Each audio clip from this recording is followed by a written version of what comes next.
Voilà, chers téléspectateurs, bonjour et bienvenue dans votre émission les analyses politiques de la République démocratique du Congo 7.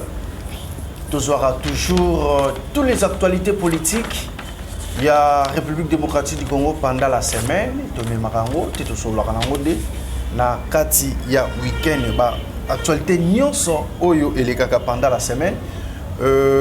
Toyaka na ngonde na kati ya mokolo ya suka ya semaine lelo tozali awa elongo na mwana mboka Papi Kabila Kusu, président provincial ya Ligue de Jeunes ya AVRP Kinshasa.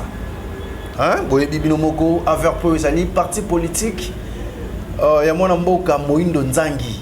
Hein mwana mboka Papi Kabila Kusu azana biso mbote mingi esengwe koyeba ete bozali bele liboso ba poste téléviseur na mino pona kolanda biso elongo na mwana mboka Papi Kabila Kusu wazali président provincial ya Ligue de Jeunes ya AVRP o ezali parti cher ya mwana mboka Moindo Nzangi. Mwana mboka Papi Kabila Kusu, bonjour et bienvenue.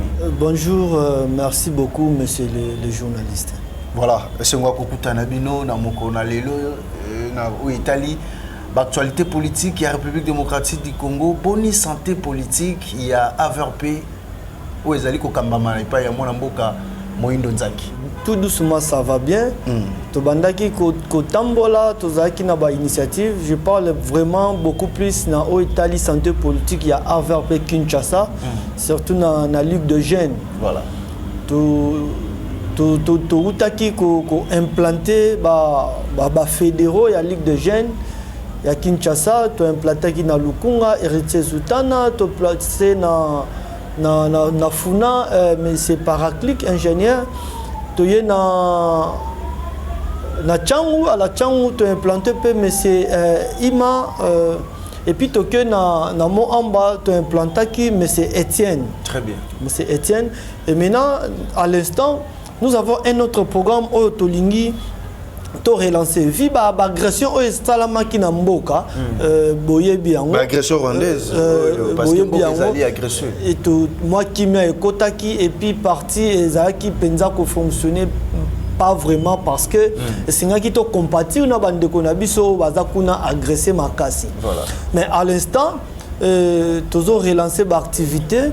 Nous avons un programme pour le mois avril oyo Tozo Bandasuko, Tozo Sala 24 dimanches pour 24 communes de Kinshasa. Donc nous devons implanter les présidents communaux dans toutes les communes de la ville de Kinshasa. Déjà, le programme Nabiso pour avril, le 6, nous commençons par la Tchangou. Très bien. Donc, le 6 avril. Le 6 avril, c'est ce dimanche. Nous avons implanté le président communal de Kimbantseki. Et puis, le 13 avril, Toké na Funa, et précisément na Selembao, tu as implanté président, il y a AVRP Selembao. Le 20 avril, Toké na Lukunga, précisément na Mongafula, tu as implanté président, il y a Mongafula. Et puis le 27, et Kozala na Moamba. Donc, mois d'avril, c'est déjà comblé. Et puis le mois de mai, tu as mois de mai, Mobimbanyon pour la Tchangou. Token Denjili, Token Maluku, Token Tsele, Token Massina. Et maintenant, quand on finira le mois de mai pour la Tchangou, on verra maintenant le mois de juin entre pour Funa ou bien Lukunga. Donc là, on va s'attendre un peu avec les fédéraux. Quelle est la fédération qui viendra après le mois de mai pour la Tchangou. Donc actuellement, c'est ça la santé politique pour notre parti AVRP. Ça semble bien marcher.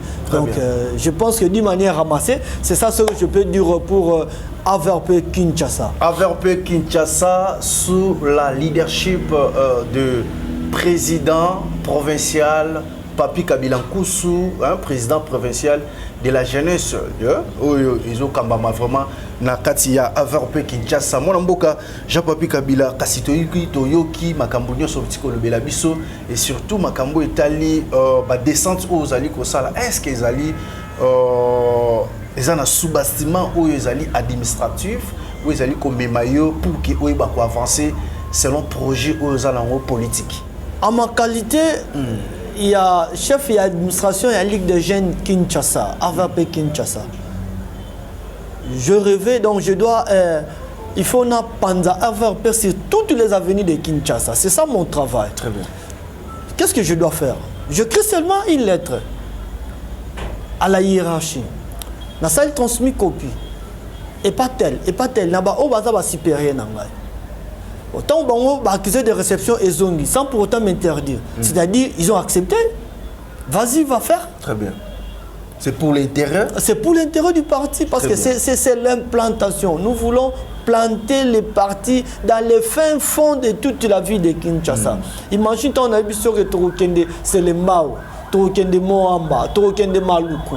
Donc Tolingi était Torokende Kanluka, Tolingi était que AVRP et na commune nyonso ya Kinshasa. Donc s'il faut parler de l'AVRP en général dans l'ensemble, d'abord on voit la capitale Kinshasa. Très bien.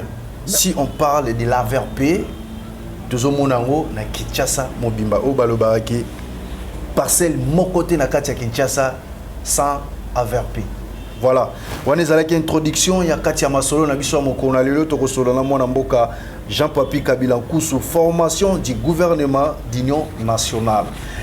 Pour le moment, il y a des consultations politiques et salama. Est-ce que AVRP vous a consulté? Est-ce que le jeune de l'AVRP vous a consulté parmi bateau bakozala vraiment na kati ya masolo etali consultation politique parce que tout moni ba jeune il y a ba opposition il y a opposant quelconque ou ba tindi ba jeune na bango qui bazala consulter na ma ou etali politique il y a République démocratique du Congo.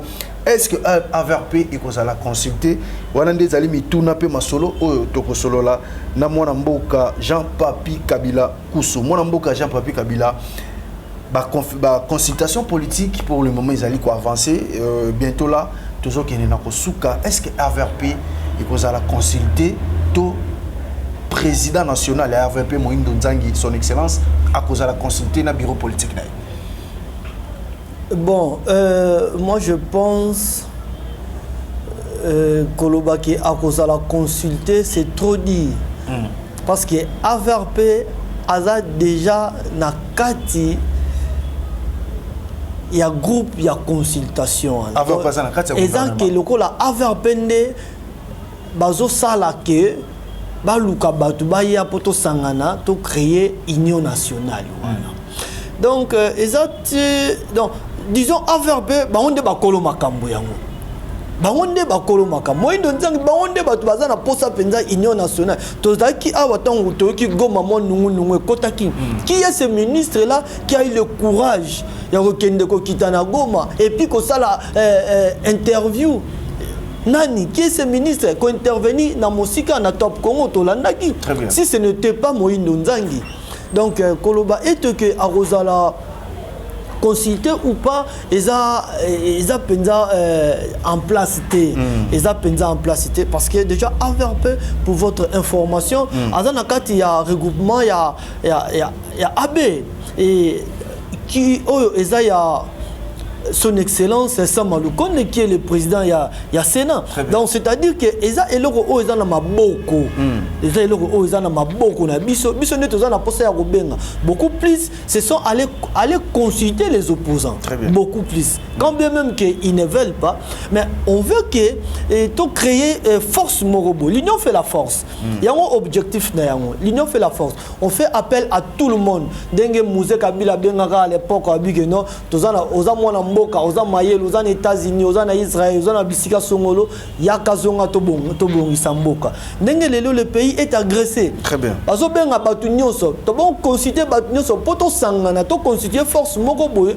to benga na monguna to vanda kimia et puis biso nyonso to kende liboso ensemble. Donc c'est ça la raison de cette consultation. Lelo tozali komona il y a des partis politiques où bazali ko mobiliser population peu bazali ko sensibiliser population à ce qui concerne Tozali Komona plutôt maman maman ministre maman gouvernement Judith Souminois Azali ko télémisa peuple congolais peuple téléma zala éveillé. Est-ce que l'AVRP Azali ko sala forte mobilisation sur terrain pour sensibiliser la population.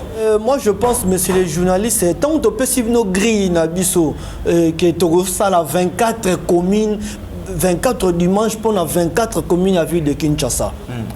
Tout le monde a bonté. On a des éveils patriotiques. Mais c'est ça, nous partons.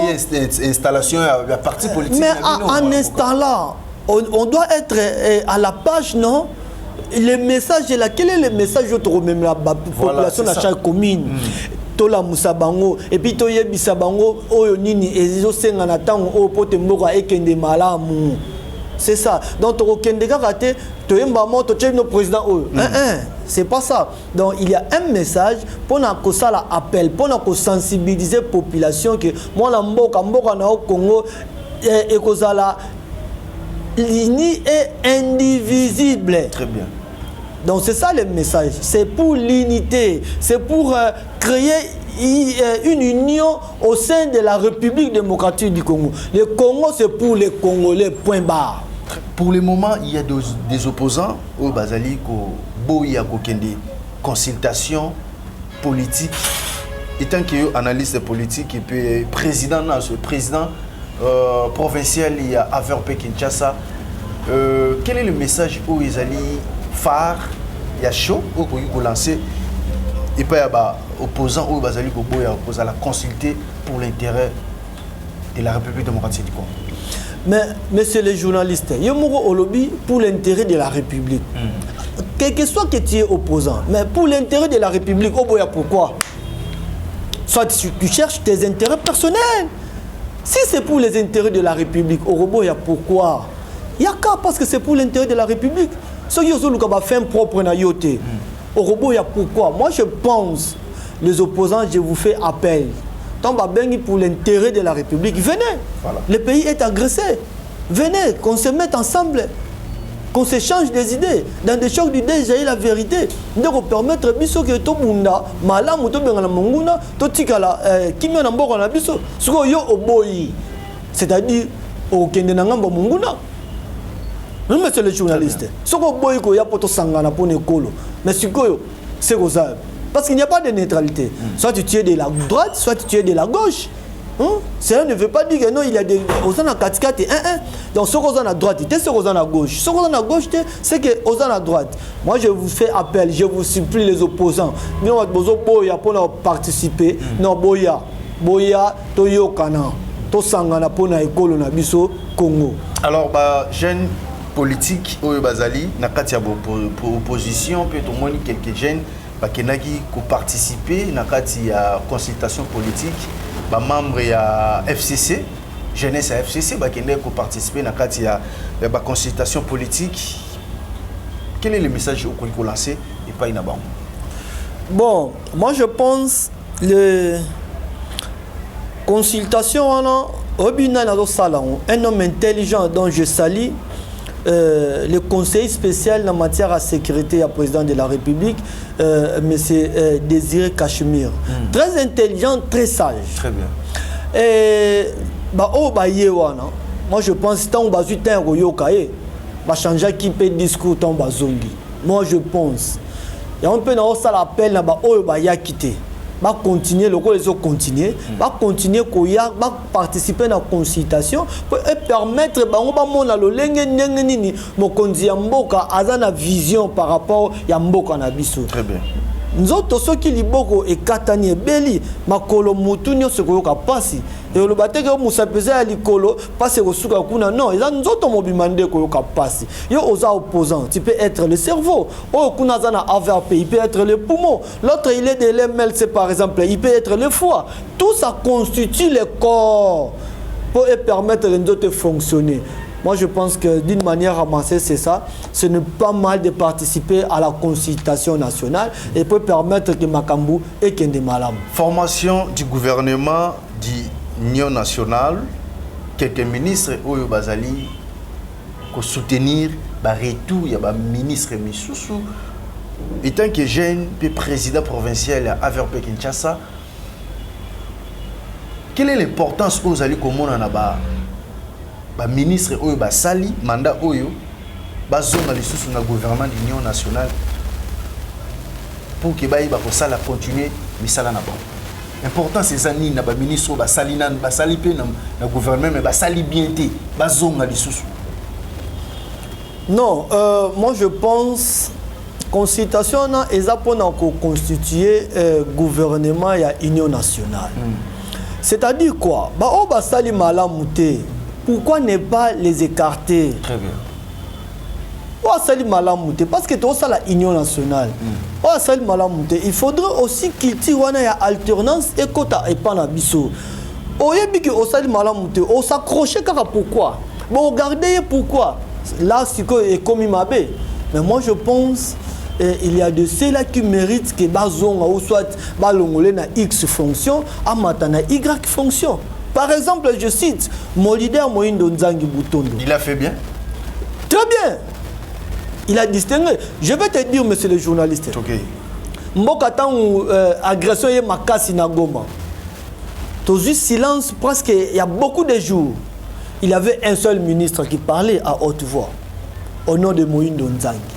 Batumsuba malmena qui est pourquoi il y a comme Koloba il y a comme intervenir pourquoi il y a Zanani est-ce qu'il y a un ministre tel non aza patriote et puis aza mutu ya mboka ya kuna. Moi je pense que le kola yé il le mérite bien. Pour les autres on doit faire la part des choses. Il y a tout un bureau de titres pour nous bon consultation pour la nine pour nous yeba kotoni ba faeza kotoni ba point faible kotoni ba point fort et permettre que makambu et kende malam. Donc oyo asali malam je ne saurais pas citer, je me réserve.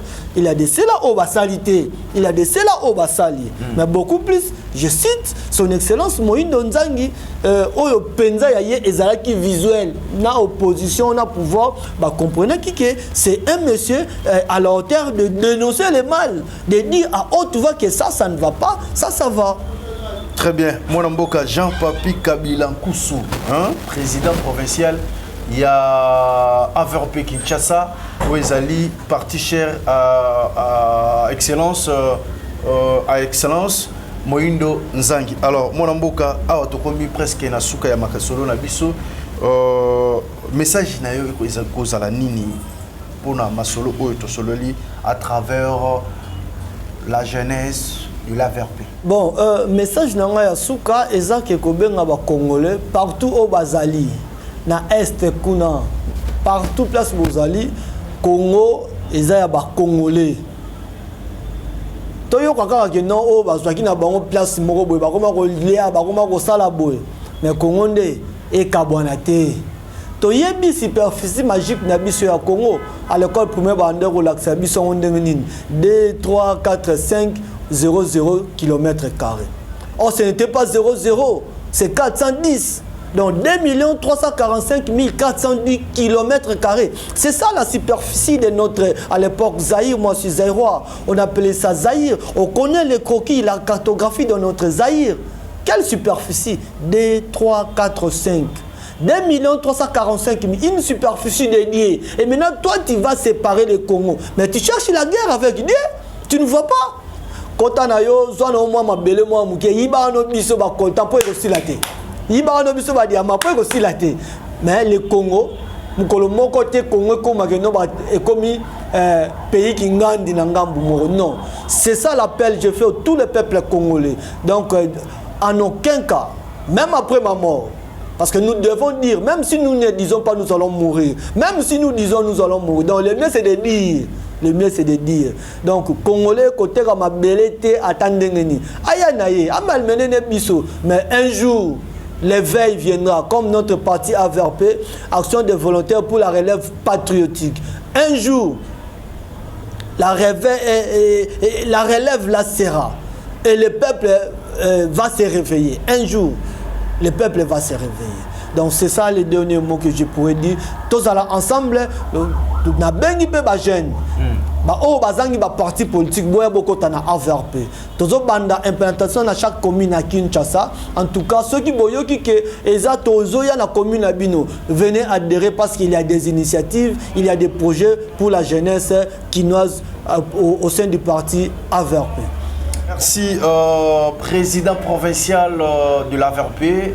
Jean-Papi Kabila Nkusu Awande Sikawapi Masolo na biso mokona lelo et komi na suka les analyses des actualités politiques de la RDC c'est est-ce que vous allez n'ambote repérer na batu oyo ba très cher na yo na yebiki mama Armandine Nazali ngai mokoni na koluka na suite ba mo ba mbote ceux qui ezali pour que ngana clôturer émission na biso mokona lelo na pesi mbote na ye mokona nous son excellence Moindo Nzangi o aza leader na biso ya AVRP na pesi mbote na honorable Fiston Mundadi Munganga merci beaucoup honorable pour tout na pesi mbote na pesi mbote na bandeko nyonso balingaka ngai na pesi mbote na Christian Mukanga oyo aza meilleur radiologue na nini na Fondation Les Rochers. Et là, quand je parle de la Fondation Les Rochers, je ne peux pas oublier le patron Nicolas Djambakoma.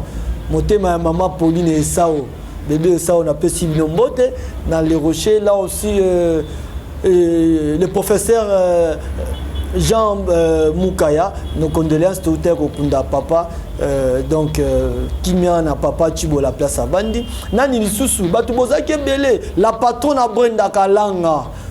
Maman Mokonzi Motema Boboto, merci beaucoup la patronne à Brenda Kalanga, Riti Pakabomba, merci beaucoup, merci na maître Sylvestre Pakabomba, tout le monde qui cadeau ne venait Kitoko, merci beaucoup. Meteli Kitapindu, le cœur d'Archi Alfred, Nani Lisusu, Tobo Sanité, Maman Frida Mawalala, Motema ya Papa Didi. Papa Didi, merci beaucoup, nous avons tout vu. Mon ami Papi Nonga, Nabo Sanité, Yazae Kuna Nabokungu, Aïla Ibiso Biloro ya Équateur, et Soumagi Biso Makambu et Kende bien. Donc ils étaient tellement nombreux. Mon grand frère Rifin Kassai Kouindiga, l'assistant à la régie des eaux. Voilà. Donc bateau bon ça la régie des eaux à moi droiture. Bateau y intègre bateau maillé les pays à Boana. Donc on Rifin Kassai. Que Dieu te bénisse, merci beaucoup parce que tous yo ka témoignage nous na régie des eaux que Makambu Benda et eaux Kende. Merci Jean-Papi Kabila Bambote na maman Armandine Kabila. Vraie maman, vraie chérie, vraie maman, vraie madame, maman Azotia Jean-Papi Kabila Kimia. Merci na papa Rifin Nkusu Kabila. Tokutene mikolo ezali koya soki Yesu Kristo azongite. Merci.